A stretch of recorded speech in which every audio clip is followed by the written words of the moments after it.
আসসালামু আলাইকুম। ইজি রান্নাঘরের পক্ষ থেকে সকলকে স্বাগতম। আজকে আমরা নিয়ে এসেছি একটি নতুন রেসিপি, বোতল ফ্রেঞ্চ ফ্রাই। আমরা তো মূলত ফ্রেঞ্চ ফ্রাইটা খেয়ে থাকি, বিশেষ করে বাড়িতেও করা হয়, তো তার থেকে বেশি বাইরে খেয়ে থাকি রেস্টুরেন্টে।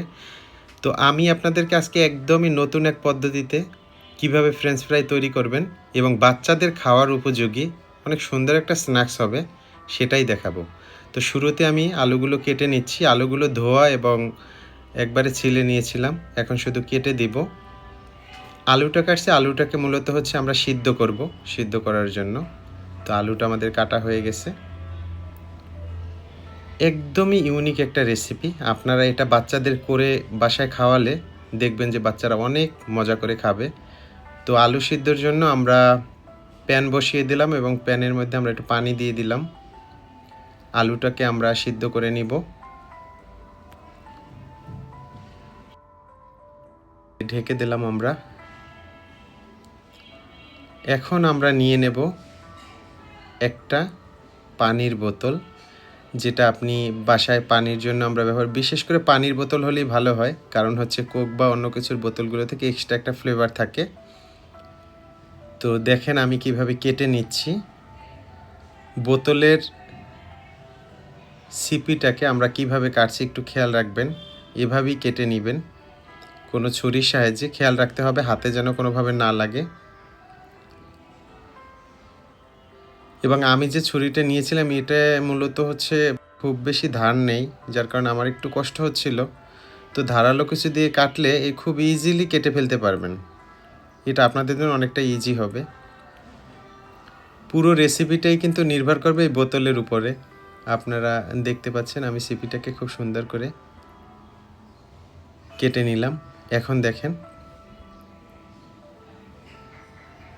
এই যে এটা আমাদেরকে এই সিস্টেমে কাটতে হবে সিপিটাকে।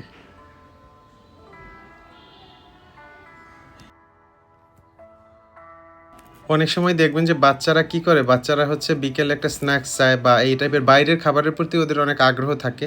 তো আপনারা যদি বাসায় এটা করে দেন, ও আসলে বাইরের ফ্রেঞ্চ ফ্রাই আর খাবেই না। এবং আপনারা যদি বাসায় একবার ট্রাই করেন এটা, কখনোই কেউ বাইরের ফ্রেঞ্চ ফ্রাই খেতে চাইবে না। আলুটা আমাদের সিদ্ধ হয়ে গেল। এখন আলুটাকে আমরা ম্যাশ করে নিব। তো এই যে আমি আলুটাকে একদম ম্যাশ করে নিচ্ছি।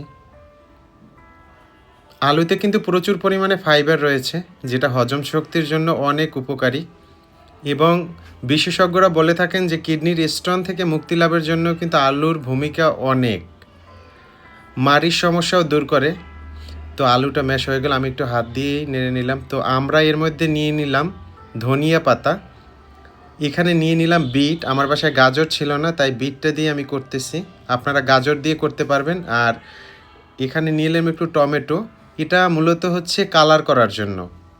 একটু লবণ নিয়ে নিলাম স্বাদ মতো। এখানে আপনারা চাইলে মরিচ ইউজ করতে পারেন, কাঁচা মরিচ। তো বাচ্চাদের উপযোগী রেসিপি করব, তাই আমি মরিচটা ব্যবহার করলাম না। দিয়ে দিলাম কর্নফ্লাওয়ার। কর্নফ্লাওয়ারটা দিয়েছি আমরা 1 টেবিল চামচ। আপনারা ওই পরিমাণ মতো দিয়ে দিবেন। আলুটা কী পরিমাণ নিচ্ছেন তার উপর ডিপেন্ড করবে। আমাদের 400 গ্রামের মতো আলু ছিল। তো আলুটাকে আমরা খুব ভালোভাবে মেখে এখন বোতল ভরে নিচ্ছি। দেখেন কিভাবে আমি বোতলে যাওয়ার উপযোগী করে নিয়েছি। ছোট ছোট করে বোতলে নিয়ে নিতে হবে মাখিয়ে। এই যে 2 হাত দিয়ে আপনারা এরকম করে তারপরে হচ্ছে বোতলের ভিতরে দিয়ে দিবেন।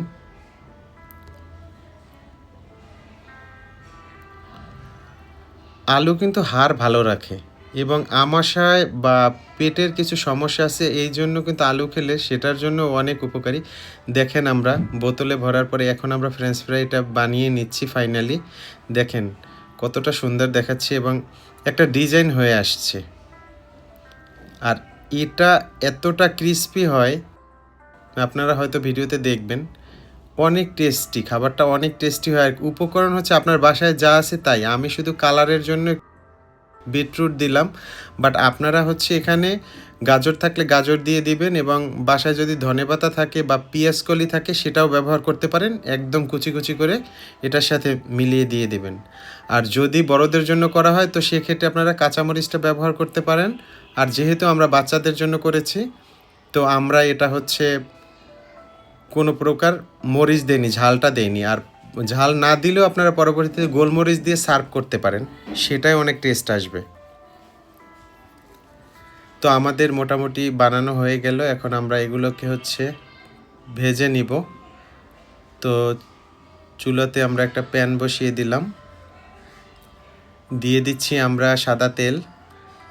এটা হচ্ছে ডিপ ফ্রাইয়ের জন্য। এখন আমরা এটাকে কড়াইতে দিয়ে দিলাম। দেখেন ইজিলি উঠে আসছে, এর কারণ হচ্ছে কর্নফ্লাওয়ার। কর্নফ্লাওয়ারের কারণে একটা বাইন্ডিংটা খুব ভালো হয়েছে, এই বাইন্ডিংটার জন্য এখন উঠে আসছে। খুব হাত দিয়েও আমি অনেকগুলো তুলে দিয়েছিলাম যখন ভাজতেছিলাম। দেখেন এই যে বিটরুটের কারণে অসাধারণ একটা কালার আসছে, আবার হচ্ছে ধনিয়া পাতা যার কারণে, টমেটোটার কারণে একটা কমলা কালার আসছে, মানে সব মিলে অসাধারণ দেখতে, অসাধারণ একটা কালার,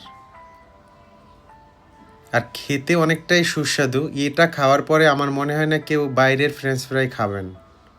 বাসায় একবার হলেও চেষ্টা করবেন এটা করে দেওয়ার জন্য, এবং সম্পূর্ণ ইউনিক। বাচ্চারা তো ইউনিক জিনিস অনেক পছন্দ করে, তো তাদেরকে মূলত এগুলো করে দিলে অনেক মজা পাবে। এই যে আমাদের ভাজা হয়ে গেল, আমি একটু ব্রাউন কালার করে নিয়েছিলাম, আরও আগে তুললেও তোলা যেত, তো আমি একটু ব্রাউন চাচ্ছিলাম, ব্রাউন করে ভাজবো। এবং একদম মুচমুচে হয়ে গেছে। এটা খুব সিম্পলভাবে আমি সার্ভ করলাম সস দিয়ে। এবং এটার মধ্যে যদি বড়রা চান একটু গোলমরিচের গুঁড়ো অ্যাড করে দিবেন খাওয়ার আগে, অসাধারণ। আর বাচ্চাদেরকে এভাবে সার্ভ করলে, এভাবে খেলে ওরা আর বাইরের খাবারটা খেতে চাইবে না।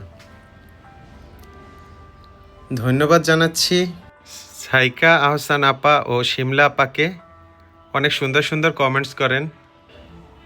দেখুন কতটা মুচমুচে হয়েছে আমাদের বোতল ফ্রেঞ্চ ফ্রাইটা। ধন্যবাদ সকলকে ভিডিওটি দেখার জন্য, ধন্যবাদ।